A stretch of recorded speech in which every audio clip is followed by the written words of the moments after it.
করছে।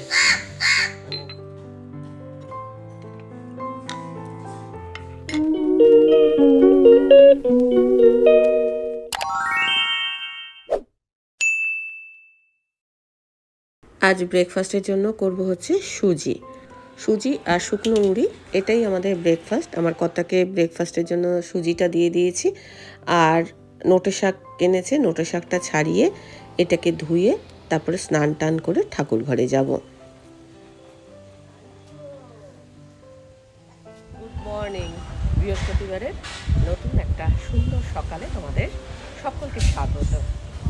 গাছে দেখতেই পাচ্ছ অনেকগুলো ফুল ফুটেছে। আমি স্নান টান করে চলে এসেছি, যাবো ঠাকুর ঘরে। বাইরে মেঘ ডাকছে, বৃষ্টিও এক ফোঁটা দু ফোঁটা করে পড়ছে। তাড়াতাড়ি করে ফুলটা তুলে নিতে হবে, নাহলে বৃষ্টিতে ভিজতে হবে। খুব মেঘ পড়েছে। আর ঘরে যত সুইচগুলো আছে, যেমন ফ্রিজ, এসি, তারপরে মাইক্রো ওভেন, গিজার, সব কিছু সুইচ খুলে তুলে তবে এসছি, কেননা পুজো করতে করতে নাহলে দৌড়ে আবার যেতে হবে অফ করার জন্য। মেঘ ডাকছে তো, বাজ পড়ছে, তাই ওগুলোকে অফ করেই তবে এসছি। তো দেখো কত ফুল ফুটেছে, এই জবা গাছেই কত ফুল ফুটেছে, তাই না? আবার গোলাপিও ফুটেছে, লাল ফুটেছে, হলুদ ফুটেছে, সব রঙেরই জবা ফুটেছে। রোজই বৃষ্টি হচ্ছে, মোটামুটি কালকেও বৃষ্টি হয়েছে, যার জন্য গাছে একদম জল দিতে হচ্ছে না। গিয়ে রান্নাবান্না করব, আগে ঠাকুর পুজো দিয়ে নিই তারপরে।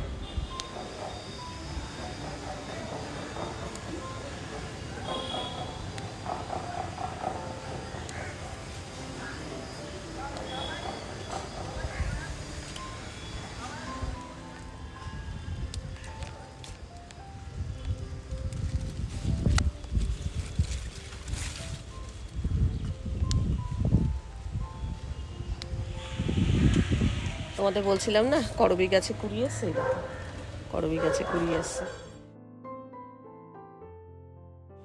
গাছে অনেকগুলো কলকেও ফুটেছে আজকে।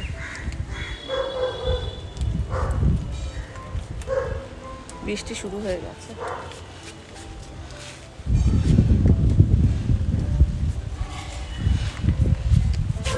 এই গাছের খুব কষ বেরোয়, এই কষটা বিষাক্ত, কিন্তু বৃষ্টি পড়ছে। এই কদিন গাছে বেল ফুল তোলা হয়নি, সব শুকিয়ে শুকিয়ে গেছে।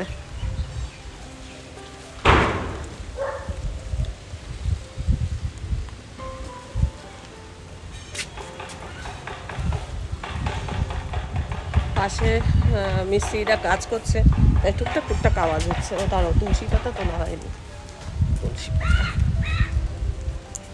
বৃষ্টি শুরু হয়ে গেছে, গাছের ফাঁকে ফাঁকে তুলসী গাছ থাকে, কই গেল রে?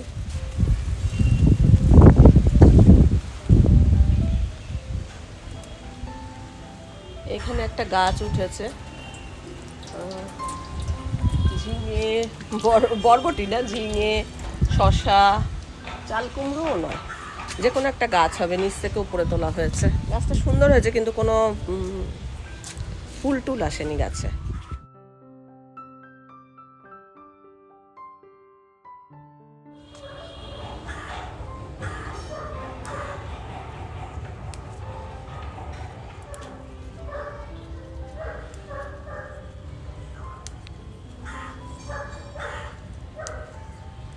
অতিরিক্ত বৃষ্টি হচ্ছে না, গাছগুলোতে জল জমে যাচ্ছে। একটু বেশি করেই একটা গাছ থেকে তুলে নিলাম, একটু গাছটাকেও হালকা করে দিলাম। এই গাছটা যেমনি অতিরিক্ত বৃষ্টির জন্য খারাপ হয়ে গেছে। এটাতে লাল নয়নতারা ফুটতো, এটা তুললাম না, এগুলো তুলো না, সাদা কয়েকটা তুলে নিই, সাদা ফুল লাগে।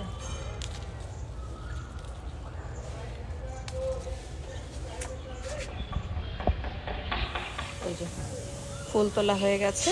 আর এই গাছটা আমি দেখি, অনেককে জিজ্ঞাসা করেছিলাম এই গাছটার নাম কি। সকলেই যারা লিখেছে তারা প্রত্যেকেই ঠিকই লিখেছে, গাছটার নাম নাকচাপা। যেহেতু সাপের ফনার মতো দেখতে, দেখো মানে যদি আমরা এরকমভাবে দেখি তাহলে গাছটাকে দেখে মনে হবে যেন সাপের ফনা যেরকমভাবে থাকে ঠিক ওরকম দেখতে। সেই কারণেই আমার মনে হয় গাছটার নাম নাকচাপা। আর ফুল হয় সাদা রঙের, দেখতে বেশ ভালো লাগে। এখনও ফুল ধরেনি বা কুড়িয়েও আসেনি, কুড়িয়েও দেয় আমি দেখছি না, তবে অনেকের গাছে আমি দেখেছি কুড়িয়ে এসছে, কিন্তু আমার কাছে এখনও আসেনি। যাই হোক, ফুল টুল তো তোলা হয়ে গেছে, এবার ঠাকুর ঘরে যাব। আমার ঝিঙে গাছ, তারপরে ঝিঙে, চাল কুমড়ো, তারপরে কী হলো বরবটি। বরবটি 2 দিন খাওয়া হয়েছে, 6টা 7টা করে হচ্ছে, নিয়ে ভাজা করছে। খুব স্বাদ জানো তো বরবটিগুলো। জানি না নিজের গাছ বলে স্বাদ বেশি লাগছে কি না, তবে সত্যি খুব স্বাদ।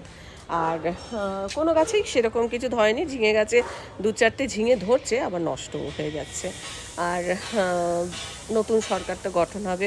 তোমাদের কি কি ধরো চাওয়া পাওয়া আছে? আমার যেমনি মনে হয় যে শিক্ষা ব্যবস্থাটা খুব ভালো হওয়া দরকার। যেমন আমাদের সময় যেরকম ছিল না, শিক্ষা ব্যবস্থায় পাশ ফেল ব্যাপার ছিল, পাশ করবে কিনা এরকম একটা ব্যবস্থা আনা উচিত। তাহলে না ছেলেপুলেরা পড়াশোনা করবে। আর সব ওই এক ধারসে সব পাস, একটা যেমনি 34 পাওয়ার একটা ব্যাপার ছিল, 34 পেলে পাস, এরকম একটা শিক্ষা ব্যবস্থা হওয়া উচিত। আমার যেটা মনে হয়। তোমাদের কী মত তোমরা কমেন্ট বক্সে জানাবে। আমি একটা ছোট্ট ইউটিউবার, হয়তো আমার চাওয়া পাওয়াগুলো সরকারের কাছে পৌঁছাবে না, কিন্তু তবুও আমি আমার ব্লগের মাধ্যমে বলতে চাই যে আমার মনে হয় এরকম হওয়া উচিত। আর নেশা, অত্যাধিক নেশার পরিমাণ বেড়ে গেছে। যখনই নেশা হয় তখনই দেখবে অন্যায়, তারপরে অনেক কিছু, মানুষের জ্ঞান থাকে না, নেশা হয়ে গেলে জ্ঞান থাকে না। এইটা একটুখানি কমাতে হবে। আমার সরকারের কাছে এটাও একটা দাবি যে যেন পশ্চিমবঙ্গ একটুখানি এইসবের আইন হোক, যেখানে নেশা করতে গেলে দু একবার ভাবতে হবে, টাকা পয়সা পারমিট করতে হবে, এরকমভাবে করানো, মানে খোল্লা সব যেখানে খুশি রাস্তাঘাটে দাঁড়িয়ে সে নেশা করছে, সেই রকম যেন না হয়। আর রাস্তাঘাটে যদি এরকম নেশা করে তাহলে তাদের সঙ্গে সঙ্গে ধরা উচিত। আমার মনে হয় এরকম। তোমাদের কি মত তোমরা কমেন্ট বক্সে জানিও। এছাড়া মেয়েদের যখনই নেশা টেশাগুলো একটু কম হবে, মেয়েদের সুরক্ষাটাও বাড়বে। আর শুধু ছেলেদের ক্ষেত্রে বলবো না, মেয়েরাও প্রচুর আজকাল নেশা করছে, সেগুলো একটুখানি কমানো দরকার। আমার মনে হয় একটু মানে আইন করে দিলে কি হবে, ধরো জিনিসটা কিনতে গেলে ব্ল্যাকে কিনতে হবে, ব্ল্যাকে কিনতে গেলে পকেট পারমিট করতে হবে, তাকে সেই লেভেলে একটা রোজগার করতে হবে। সব কিছু মিলিয়ে এগুলো একটুখানি আইন হওয়া উচিত। আমার একটু এগুলো মনে হয়। মেয়েদের সুরক্ষা তো আছে, এখন যেহেতু মেয়েরা রাত বিরেতে কাজ করে ফেরে, তাদের সুরক্ষার ব্যবস্থা এগুলো তো করতেই হবে। তো এগুলি আমার সরকারের কাছে আবেদন, নতুন সরকারের কাছে। তোমাদের কি কি মনে হয় যে নতুন সরকারকে তোমরা কি কি আইন বের করতে বলতে চাও, সেটা আমার কমেন্ট বক্সে লিখতে পারো, তোমাদের মতামত লিখতে পারো। আশা করছি সরকার ভালো গঠনই হবে, আমরা আশা তো করব। তারপরে কি হবে না হবে সেটা তো আমরা এখনই বলতে পারি না, কিন্তু আমরা নিশ্চয়ই আশা করব সব কিছু ভালো হবে। তো চলো এবার আমরা ঠাকুর ঘরে যাই, তারপরে পুজো টুজো দিয়ে তারপর রান্না করব। আর 2-1 ফোঁটা বৃষ্টি পড়ছিল, জামা কাপড়গুলো তুললাম, কিন্তু দেখা যাচ্ছে আবার বৃষ্টিটা বন্ধ হয়ে গিয়ে রোদ উঠেছে। আমি যতক্ষণ পুজো করব, আমার নান্টু সোনা, একবার তাকাও বাবু, নান্টু এদিকে তাকাও, এইখানেই বসে থাকবে। আমার শাশুড়ি মা সব সময় রামায়ণের গল্প করতেন, তো বলতেন রাম রাজত্ব নাকি খুব ভালো ছিল। তো এখন সকলের মুখে জয় শ্রীরাম জয় শ্রীরাম। আমার মনে হয় মুখে শুধু নয়, যেরকম রাম রাজত্ব হয়েছিল সুন্দর, সেই রকম যেন রাম রাজত্ব হয়। ঠাকুর পুজো দেওয়া হয়ে গেছে, এবার আমি নিচে যাব। আর এসে আমি এই যে শাকটা কুচিয়ে নিচ্ছি, শাকটা তো জল ঝরিয়ে গেছিলাম, শাকটা কুচিয়ে নেব। আর তোমাদের দেখিয়ে দিচ্ছি কি কি কোটা বাটা হয়েছে। এ দেখো, পেঁয়াজ আদা রসুন এখানে কোটানো হয়েছে, আর নোটে শাকটা রসুন দিয়ে করব। ঠাকুর ঘর থেকে চলে এসছে, এবার রান্না বান্না সারবো। শাকটা কুচিয়ে নেওয়া হয়েছে, সব কিছু কোটা টোটা হয়ে গেছে। আজকে চিকেন হবে, আজকে চিকেনটা করবো গোলমরিচ চিকেন। তো আলু না দিলেও চলে, কিন্তু যেহেতু আমরা ভাত দিয়ে খাবো, আবার একটু রুটির সাথেও খাবো, তাই আমরা একটুখানি আলু দিচ্ছি। তোমরা না দিয়েও করতে পারো। যাই হোক, আলুগুলো চন্দ্রমুখী আলু, অনেকে জিজ্ঞাসা করছিল। আচ্ছা, আসাম থেকে আমাকে কয়েকজন বলছিল চন্দ্রমুখী আলু কিরকম। দেখো, আলু একই রকম, কোনো তফাৎ নেই। এই হচ্ছে চন্দ্রমুখী আলু, কোনো তফাৎ নেই। এটা কাটার পর অবশ্য দেখাচ্ছি, গোটাও তোমাদের দেখিয়ে দেবো। কিন্তু এইটা খেতে একটু অন্যরকম, জ্যোতি আলুর থেকে এই আলুটা একটু অন্যরকম খেতে। এটা বেশ বালি বালি মতো হয়, আর কি বলবো, খেতে জ্যোতি আলুর থেকে এটা সুস্বাদু।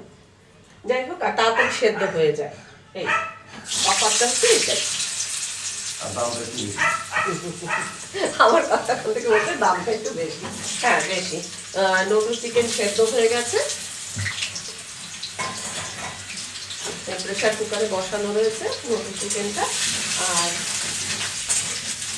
রান্না শুধু এই দুটোই হবে, এক হচ্ছে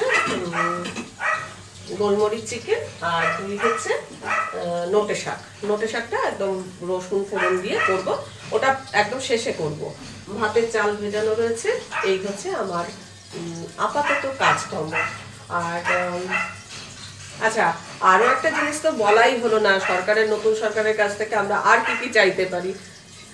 সব সরকারি স্কুলগুলো খুলুক, অনেক মাস্টার, মানে ভালো ভালো, আগে যেরকম মাস্টাররা বকলো, সেই একটা আইন করে মাস্টাররা বকতে পারবে না, কিছু করতে পারবে না, সেই রকম না। হ্যাঁ, অবশ্যই সেরকমভাবে মারধর করবে না, কিন্তু একটু শাসন করবে। তারপরে সরকারি স্কুলগুলোতে যেরকম আগে পড়াশোনা হতো সেরকম পড়াশোনা হবে, ইংরাজিও থাকবে, কারণ যুগের সাথে তাল মিলিয়ে তো আমাদের চলতে হবে। আগে যেরকম ওয়ার্ক এডুকেশনে সেলাই ফোড়াই এসবের ব্যাপার থাকতো, সেই সব থাকবে। সব রকম, মানে যেন মেয়েরাও সেই ঘর গৃহস্থের যেসব জিনিসগুলো, যেমন আমি বললাম যে আমরা যেরকম অনেক রকম হাতের কাজটা শিখতাম, সেসবও থাকবে। হ্যাঁ, এখনো থাকে বোধহয়, আমার ঠিক এই মুহূর্তে এটা জানা নেই। জানা থাকলে হয়তো অনেকেরই ছেলে মেয়েরা পড়ছে এই সময়, তারা তারা বলতে পারবে যে এখনো স্কুলে কি ওরকম ওয়ার্ক এডুকেশন আমরা যেরকম করতাম সেরকম আছে কি। যেমন রুমালে কাজ করা, টেবিল ক্লথে কাজ করা। তো অনেকে বলবে যে লেখাপড়ার সঙ্গে সঙ্গে ওগুলো সময়ই পায় না, আমরাও তো করতাম। সেরকম নিশ্চয়ই সেরকমভাবেই সিস্টেম হবে, এইসব হবে আর কি, আমি এরকম মনে মনে ভাবি। তবে তোমাদেরও মতামত জানাবে কমেন্ট বক্সে। তোমার কি মত গো?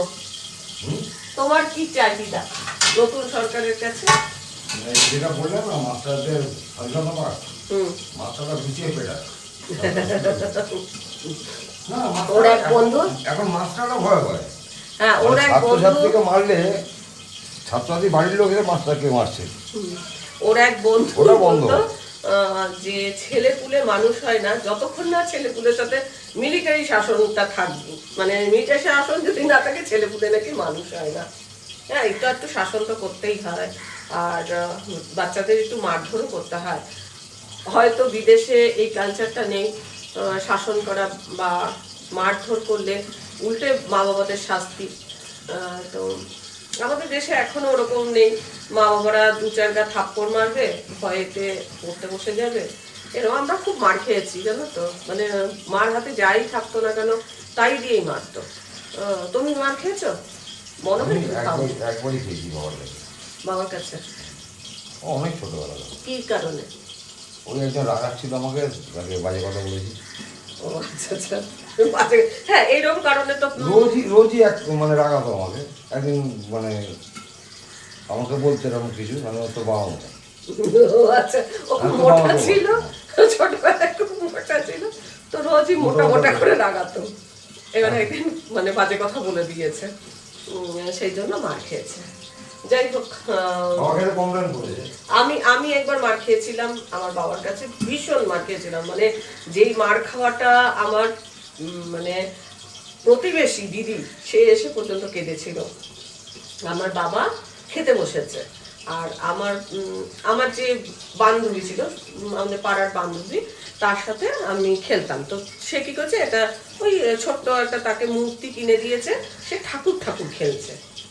এবার আমি আমার বাবার কাছে বায়না করেছি আমাকেও একটা ঠাকুর কিনে দিতে হবে, আমিও ঠাকুর ঠাকুর খেলবো। তখন ওইসব বুঝতাম না অতটা, তখন আমার খুব ওরকম মনে হয়েছে, ও খেলছে আমিও খেলবো, আমারও ওরকম একটা ঠাকুর ঠাকুর পুতুল হবে, কৃষ্ণ টিষ্ণ এরকম টাইপেরই কোনো একটা ঠাকুরের মূর্তি ওর ছিল। মানে কি মূর্তি ছিল সেটা আমার মনে নেই, কিন্তু মূর্তি ছিল। তো আমি ওরকম বলেছি, এবার বাবা খাচ্ছিল, বলছে দেবো তোকে দেবো, না আমাকে দিতেই হবে, আমাকে দিতেই হবে, বায়না করে না, সেরকম বায়না করেছিলাম। এবার বাবা মানে যে আমার বাবা লুঙ্গি পরতো, তা আমি কি করেছি, লুঙ্গি এরকম করেছি, আর লুঙ্গিটা না গেছে একটু ছিঁড়ে। এবার বাবা বলছে দাঁড়া তোকে আমি খেলাচ্ছি। খাওয়া দাওয়া হয়ে গেছে বাবার। আমাদের বাড়িতে একটা পেয়ারা গাছ ছিল, পেয়ারা গাছের ডাল নিয়ে এসছে, সরু ডাল, সেই দিয়ে আমাকে যা মেরেছিল আমি আজও ভুলতে পারি না, মানে প্রচন্ড পরিমাণে মেরেছে। এবার বলছে তোর খেলা আমি খেলাচ্ছি, ঠাকুর খেলা। তারপরে এত মেরেছিল, আমাদের পাশের বাড়ি মানে যার খেলনা আমি দেখে কেঁদেছিলাম, বায়না করেছিলাম, তার দিদি ছিল সেই মুহূর্তে, আমার বাবার পায়ে জড়িয়ে ধরেছে। তখনকার পাড়া প্রতিবেশীরা বোধহয় এরকমই হতো, আমার বাবার পায়ে জড়িয়ে ধরেছে, জড়িয়ে ধরে বলছে পিসামশাই আর মারবেন না ওকে, আর মারবেন না। আমার সমস্ত শরীরে ওই পেয়ারা গাছের যে দাগ সেরকম সমস্ত শরীরে হয়ে গেছিল। তারপরে মানে স্কুল যাব না এই কথাটাও বলবার আমার সাহস ছিল না। 10টার সময় স্কুল, বাবা সকালবেলা ধরো 9টা সাড়ে 9টায় মেরেছে। তারপরে আমি ভাত খেয়ে স্কুলে গেছি, কেঁদেছি, প্রচুর কেঁদেছি, কিন্তু সেই মার আমি এখনো মনে করতে মানে ভুলতে পারিনি। আর আরও কয়েকবার মেরেছিল, সেটা হচ্ছে মানে খুব ছোটোখাটো ছিলাম তো, মা লাইটেশন করতে গেছে, মা নেই, বায়না করছি, 3 ছেলে মেয়ে, বাবা সামলাতে পারছে না। বাবা কি করেছে মানে ছুঁড়ে ছুঁড়ে আমাদের বিছানার মধ্যে ফেলে দিচ্ছে, এত মেরেছিল। 3 ভাই বোন।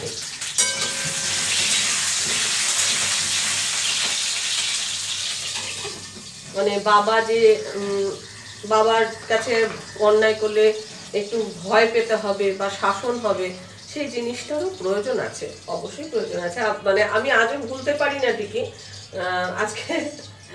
আজকেও ওই রকমই ঠাকুর ঠাকুর বলতে পারো, খেলা বলতে পারো, ঠাকুরের কাছে নিজের মনটা সঁপে দেওয়া বলো, সবই বলতে পারো। আজকেও ওই রকমই একটা আমি ফুল দিয়ে সাজিয়ে ঠাকুরকে যেই মানে রূপ অনুভব করছি, সেটা হয়তো ছোটবেলাতেও ছিল, কিন্তু সেটা আমার বাবা নাস্তিক ছিল এরকম নয়, কিন্তু ওই যে মানে আমি লুঙ্গিটা ছিঁড়ে দিয়েছি সেই জন্য মার খেয়েছিলাম।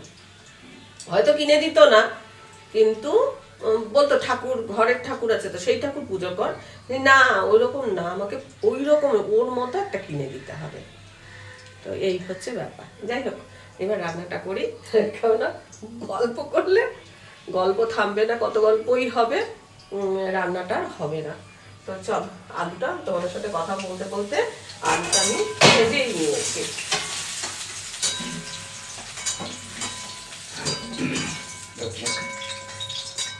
আচ্ছা, রান্নাটা তোমরা ঘিতে করতে পারো, কিন্তু আমি ঘিতে করবো না, আমি সর্ষের তেলে করবো।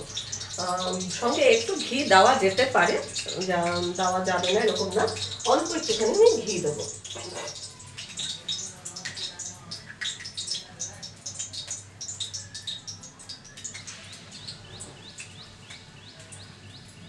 সবার আগে আমি পেঁয়াজ ভেজে নেবো। হ্যাঁ, পেঁয়াজ ভেজে নিয়ে তারপরে রান্নাটা চাপাবো।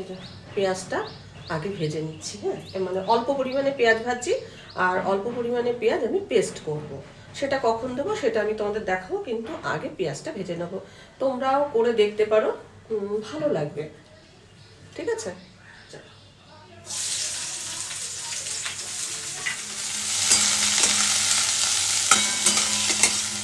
এবার দেখো গোলমরিচের গুঁড়ো দিয়ে দিচ্ছি, একটু বেশি পরিমাণেই দিচ্ছি, কারণ অন্যান্য লঙ্কা দেব না।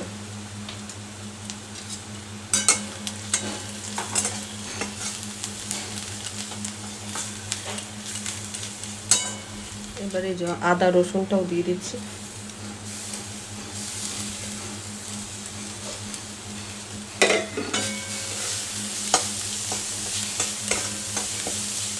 চিকেনটা দিয়ে দিচ্ছি।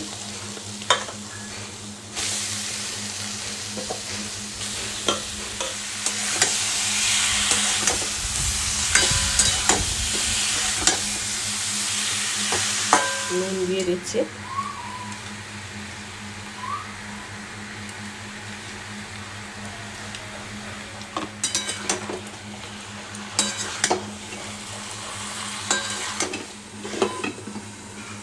কে খাবে রে, কে খাবে, কে খাবে আমার হেংলু বাচ্চা? আসো, বাটিতে খাবে না, নিচে ফেলে ফেলে খাবে। জল ঝরানো টক দই আছে। চিকেনটা তো শুধু খাবে, আর ভাত খাবে হচ্ছে দই দিয়ে। আর চিকেনের যে ঝোলটা সেটা ওই রাতের রুটির সাথে মাখিয়ে মাখিয়ে দিয়ে দিই। আর চিকেন যে খাবে না, এই যে নটু যে চিকেন খাবে, সেই চিকেন কিন্তু বাটির মধ্যে খাবে না, নিচে নিয়ে রাখবে, রেখে তারপরে খাবে। কেন জানি না এরকমভাবেই খায়। আর একদম ছোট থাকতে চিকেন দেখলে এরকম করতো, মাঝে দিয়ে একদম করতো না, নিজে নিজে খেতো না, সেটাও আমাকে ধরে ধরে খাওয়াতে হতো। কিন্তু এখন আবার দেখছি, জানি না মুখ লেগে যাবে কি না, এখন আবার 2-3 দিন দেখছি এরকম চিকেনটা খাওয়ার জন্য লাফিয়ে লাফিয়ে উঠছে, খাচ্ছে।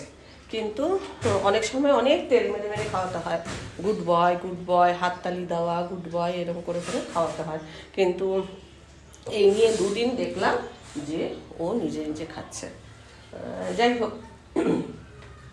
শুধু চিকেন খাবে, এর সাথে ভাত দিলে খাবে না। ভাত যদি আমি মাখিয়ে দিই না, সবার বাড়ির কুকুরদেরই আর কি ভাত মাখিয়ে দেয়, কিন্তু তারা খেয়ে নেয়, কিন্তু আমার নটু আবার খায় না। এই তো চলো, এখন চিকেনটা কষানো হয়ে গেছে, টক দই ফেটানো হয়ে গেছে। এবার আমি ওর মধ্যে দেবো হচ্ছে টক দই, পেঁয়াজ বাটা আর একটু গরম মশলা গুঁড়ো। এবার দিয়ে ওটাকে কষাবো, আর সঙ্গে আলু দিয়ে দেবো।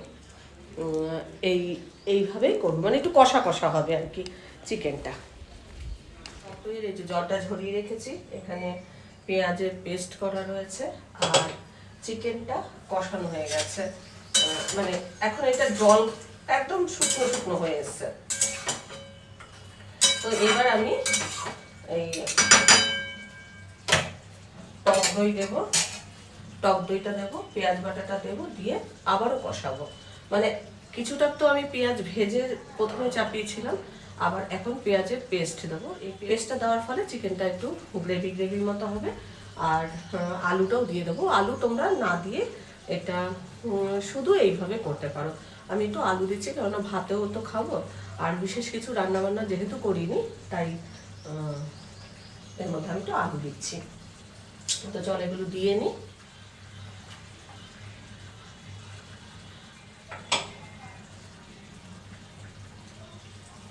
টক দইয়ের জলটা ঝরিয়ে দিলাম কেন, না হলে টক হয়ে যায় বেশি, সেক্ষেত্রে একটু চিনি দিতে হয়। আর আমি এখানে চিনি দেবো না, সেই জন্য জলটা ঝরিয়ে নিয়ে তারপর রান্নায় ব্যবহার করছি।